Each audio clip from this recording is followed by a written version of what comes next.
Good evening, YouTube. Hope you all are doing fine.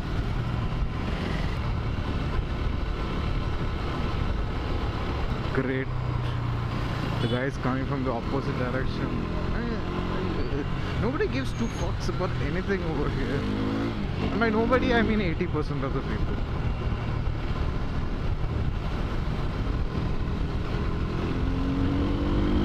So yeah, I've been going through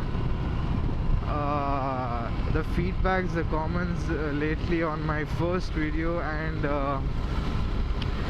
I'm pretty much overwhelmed with your lovely comments, kind messages and suggestions. Thank you very much, guys. Thing is, like, these lovely comments motivate me for making more videos. One, two, it's really nice seeing people praising others, because we are living in the time where we are living at an age where people love to put down other people, and this is something really good and commendable, remarkable, whatever you may call it.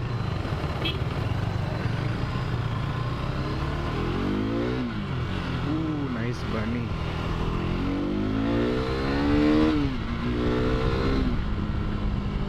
Why aren't the street lights on? I hope the video is clear to you all, because I've never tested the low light performance of this camera. Shit, and with the other opposite side using high beam, I guess I have to stop vlogging for now and resume later. I don't know. So anyways, I'm heading to the gym now. Yep, street lights. I think the video will be somewhat clear now, and I forgot to change my visor to clear. Yep. Anyways, I have it in my backpack, no problems. Thing is, I bought a smoked visor for my helmet. I use it during the day. By day I mean up to maybe 6:30. And time is right now 6:45, so as you can see it's a bit dark.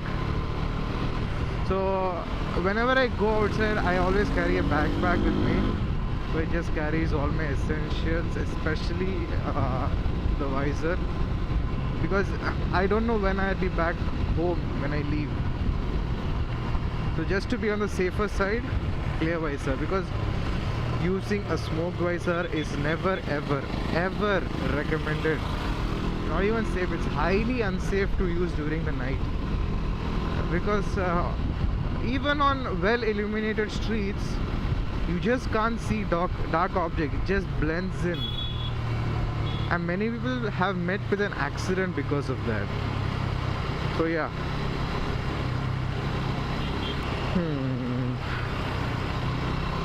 Just so you know, whatever I'm talking right now, it's not scripted. I don't write down or by heart things. Whatever comes to my mind, I just speak to the camera. So if I'm fumbling here, there, then you know the reason. Thing is, I get a bit nervous at times, even though I don't have any audience present currently. Of course, I will have an audience if I post on YouTube, but still.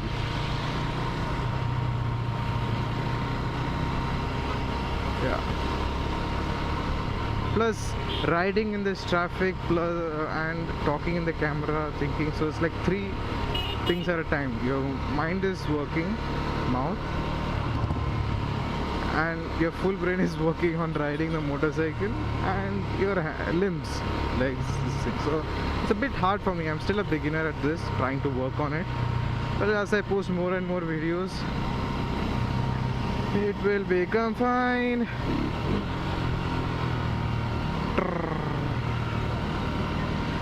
So let's come to the bike. I have done my third service recently. Even though I haven't clocked 7,500 kilometers, even the KTM service center guys recommend servicing the bike every 5,000 kilometers. Plus the bike was acting very weird, which is not supposed to happen. It struggled to reach 100 kilometers per hour. Hence I just went in, and the reason for that, the fuel filter was clogged. It's choked completely, which disrupted the fuel flow. And at just 6,000 kilometers, this is something. So this tells us how adulterated or unclean our fuel is, which is very disappointing at times. Also, like I had to change my front brake pads because for a fact that my brakes almost failed, or should I say I almost crashed once because the brakes lost their pressure due to worn out pads. The pads on the 2017 models of the Duke 390 as well as the RC is a sintered brake pad. Yep. And guess what? It's from Brembo. I did not know that until I saw the brake pads on my personally. So, which explains the excellent bite of the brakes, bite, feel, etc. But it also comes at a price. It costs a whooping 1,800 rupees. Yep, and that's 400 rupees in taxes. Yeah, fuck you GST. State GST or Central GST का चुक्यापा.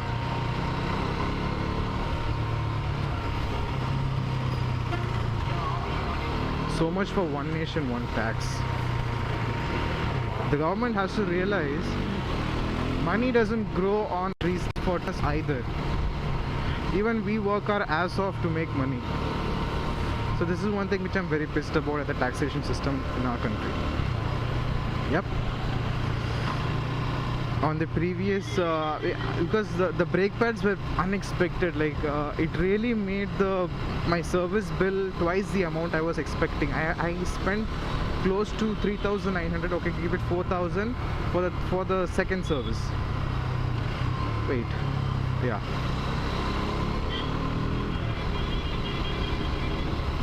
Like they just showed when they were inspecting the brakes, I asked the reason why the brakes failed or slipped or not working properly.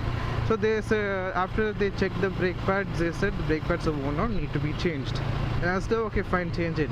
And one guy from the reception, like the place where they sell spare parts, he's like, sir, the brake pads cost 1,800, and that gave me a heart attack. Literally, my heart skipped a beat because that was totally unexpected. That was totally unexpected. Because while going there, I had the previous spare parts price in mind. The sintered brake pads never strike me. Well, of course it strike me, but then I thought it'll be around 500 or 600 rupees. But then 1,800 is just too much for me, at least. Or is it because I don't know the price? But GST increased the price up a lot. I think it's 28%, if I'm not wrong.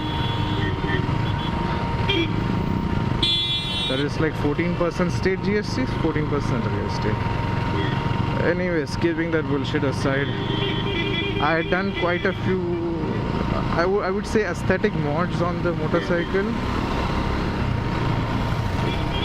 That is, I'll show you the pics, or maybe walk around maybe on the next video, but just for an overview I'll say. The day I took delivery, or should I say just before I took delivery, I had the KTM showroom guys remove my tire hugger sari guard, because let's face it, it looks hideous, it's stupid, for me at least. It looks, oh, I almost crashed in. It looks, I know it's useful at times, but then I can sacrifice a bit of dirt for looks, because aesthetics is very important to me for a beautiful bike like this. and the tire hugger just doesn't, you know, it's like an insult to the designer's masterpiece, the designer's creation, whatever it is. So then I got it removed, and I had my family members take it back home, and I rode the bike home as it should look like. Okay, so if you see in the international market, the RC nor the Duke comes with a tire hugger or a sari guard, okay, as well as no front number plate. I hate the concept of front number plate on a motorcycle, especially the sports or the one that is not produced in India, because only very few countries mandate front number plates or a front number for motorcycles. So majority of the motorcycle manufacturing giants don't even design the bike for adding number plate. But then unfortunately in India they have to do some sort of a jugaad and the manufacture themselves and get it installed.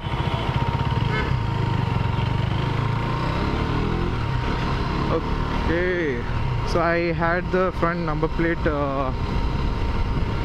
bracket themselves removed, and I had a sticker. And don't get me wrong, I am not against number plate on the front. It's very useful at times, but I am against the plate. You can add a number sticker or something like that. That's fine with me.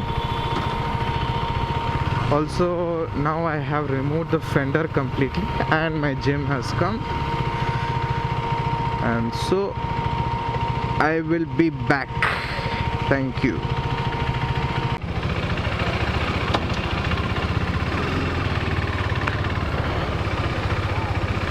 Gym over, people. God, my back is gonna get screwed, and I hope water doesn't get into my camera.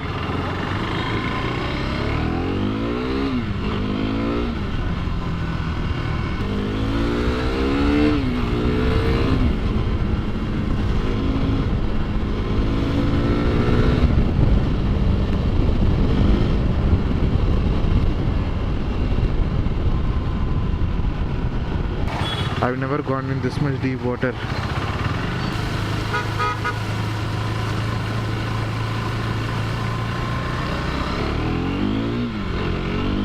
Yeah! My shoes are wet.